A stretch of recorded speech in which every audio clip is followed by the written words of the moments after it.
lives. But what if we try to make our life harder? What if we try to beat the entire game as Mini Mario? Yeah, the Mini Mushroom is a power-up that makes Mario super tiny, allowing him to enter smaller pipes. Usually you get a mushroom, you enter the pipe, you collect a coin, and then you go back to your normal, more traditional power-up. But what if we actually did not do that? The rules are simple. We are going to try to play the entire new Super Mario Bros. Wii game playing as Mini Mario only. This means that we will not be able to collect any other power-up, like mushrooms, fire flowers, propeller suits, and so on. Being Mini Mario also changes the gravity a little bit for you and makes you floatier. Mini Mario is not as heavy as Mario, so if you try to jump on an enemy, you'll just bounce on top of his head. You'll actually have to do ground pounds if you want to inflict damage to enemies. Now that everything has been said, let's see if we can beat new Super Mario Bros. Wii as Mini Mario. 1-1 is a pretty easy level to start this quest with. Basically, there's not a lot of enemies or anything that stands between you and the flagpole, so no worries. 1-2 does contain a couple more enemies, and it does include annoying plants coming out the pipes, but you can easily avoid them. Watch out for the Hammer Bros in 1-3, as these guys can literally one-hit kill you. Wait for the perfect timing, and make your way across to reach the end of the level. 1-Tower doesn't feature too many enemies on your way. In fact, I think that this tower is actually made easier by being Mini Mario, as you're very floaty and have plenty of time to land on those spinning pendulums. And here I was thinking Mini Mario was going to make this quest more difficult. To defeat Larry, you'll need to make some ground pound attacks, as simply jumping on his head will not be tricky. The timing is a little bit more tricky that way, but not that much. 1-4 gives us our first taste of underwater levels as Mini Mario,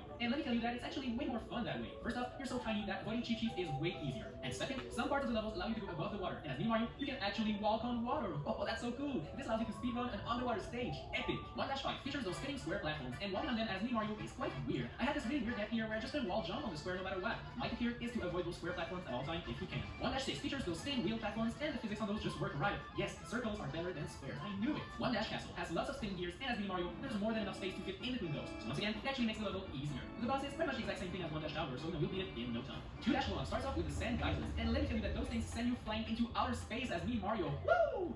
That's so cool. Keep using those geysers to fly super high, and this level will be a piece of cake. 2-2 features two dangerous parts. There's this first one here with the red Koopa moving elevator platforms. You want to be super careful while bouncing on them. And then there's also the second part with those annoying spike dudes. Since you're floating, the timing to dodge them and their attacks is a little bit trickier. 2-3 is a very difficult level as Mini Mario. It takes place in the dark, and the light around Mini Mario is so tiny that you can barely see anything that's in front of you. You'll actually have to rely on the many fire spinning piranha plants and other fire hazards to guide you to the end. 2-Tower is a very easy level, and climbing up the tower is once again made easier by the low gravity of Mini Mario. Use ground pounds on the boss and you'll be good. 2-4 features those annoying gusts of wind. Thankfully, it doesn't seem to affect Mini Mario more than it does normal sized Mario, so you'll clear this one in no time. 2-5 does feature a lot of pokies, and there's this one part where you'll want to go in the sinking sand below all of them, as you don't really have any weapons like fire flowers to defeat them, sadly. 2-6 features more of those spinning square platforms, but this time they're on rails.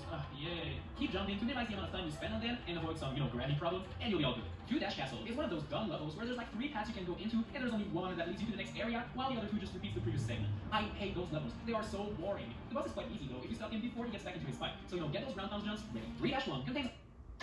To get our business up and running, we have the Chase Business Complete banking account. It comes with Quicken. Contains a lot of penguins flying around everywhere, but thankfully low gravity really helps dodging them all. The second part does contain a lot of slopes too, so you'll have to be careful with that. 3-2 does contain a couple of bullet bills here and there, but to be fair, they don't make the stage any harder. 3-3 is a cave with lots of falling icicles. While being really spooky, if you're being real careful, you'll be able to dodge them without any problems. Also, if you mess up, you can do an epic gamer wall jump to save yourself like I did there. That was sick. 3-Ghost House features those poles Mario can climb on, and is it me or is he climbing them really fast as Mini Mario? I think it was pretty funny. 3-Tower usually wants you to climb aboard this elevator and slowly make your way up the level, but with our epic low gravity ability, we can wall jump and outrun that slow elevator. Sonic would be proud. You're too slow! 3-4 is a very easy level, and there's not really anything to talk about. 3-5 has one of those square things again. Funny enough, you can grab one of those propeller blocks, and now gravity is back to normal.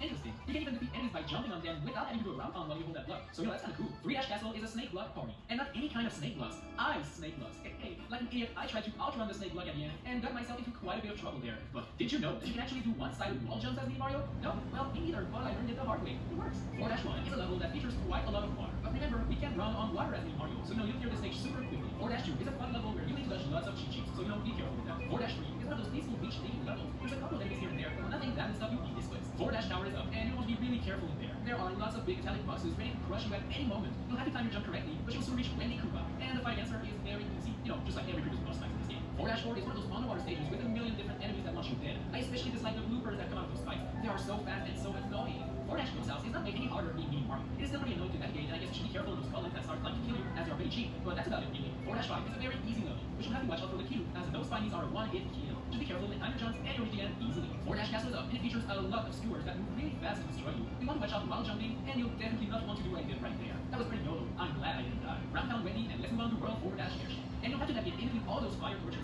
and this is easier said than done, especially this part where there are cannons shooting through bombs. With Bowser Jr., you'll normally want to use the propeller block to fly up high, but we don't actually need it as Mini Mario, as we can just wall jump our way to his head. Easy peasy.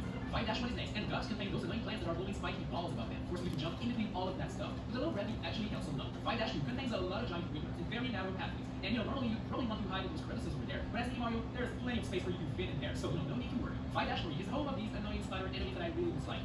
What's their name though? I keep calling them spider enemies, but I'm sure they have a proper name. Ramball? Okay, well I hate Ramballs. 5-Tower is the first tower where New Mario actually makes it a little bit harder, as you can't do wall jumps to save yourself this time, because of, well, you know, the spikes on the walls and sides, obviously. Low gravity also makes the timing a little bit harder for this final part, and you have to jump without making a single mistake. Round down bus 3 times, and here you go. 5-4 is probably the hardest level in this entire run. Normally, you just enjoy your ride on this platform and think the Koopa Troopa a little bit from the other board. But now that you have to do ground pounds just to defeat one single enemy, it is insanely difficult. There are so many enemies falling on the raft with you, even plants falling down from